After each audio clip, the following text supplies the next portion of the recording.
And welcome to another video guide on how to configure your router, more specifically the FritzBox 7390. In this video we're going to go over prioritization, or what's equivalent to QoS, and then also security/firewall settings. So first things first, open up your web browser, head over to your default gateway and sign yourself in. And then once we're in here, what we're going to do is we're going to hit on to internet and we're going to go into filters.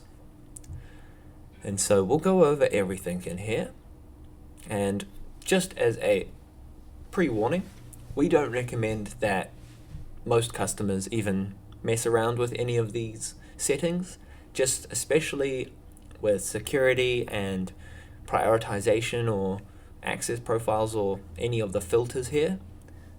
You can really bottleneck your connection, and in the worst cases you can even make it so you can't connect yourself to the internet. So unless you know what you're doing, or we've told you very specifically what to do, we recommend not really touching on these things too much. But if you do need to access them, this is where you can find them.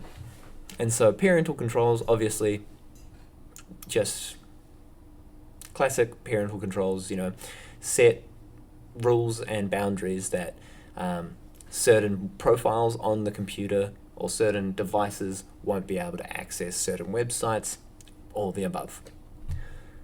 Access profiles, we won't touch on that. We just won't do that. If you want to look into it, you can read up on it some more, but the big one that we want to focus on is prioritization. And so as you can see here, we can add in many new rules here. Basically, prioritization will allocate more resources to something that has a higher priority. Pretty straightforward, but this one especially, if set up incorrectly, really will bottleneck your connection, and it can result in you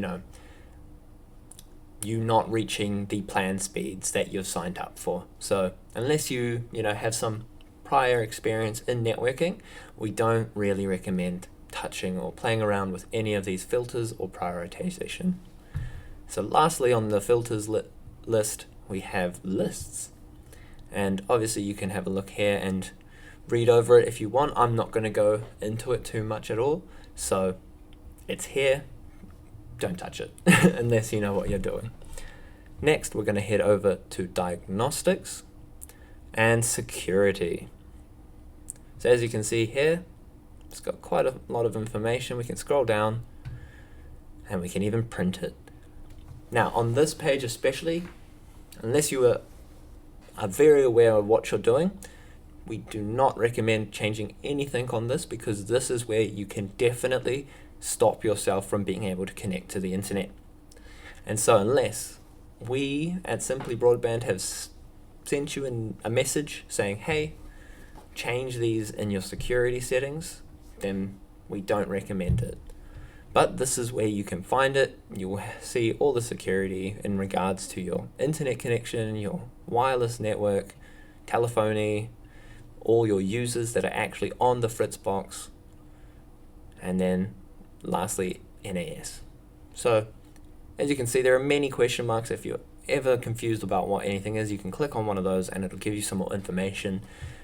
But because we don't recommend changing anything until instructed to, we're not going to change anything here, but this is where you can find your security or your firewall settings in your FritzBox. Thank you for watching.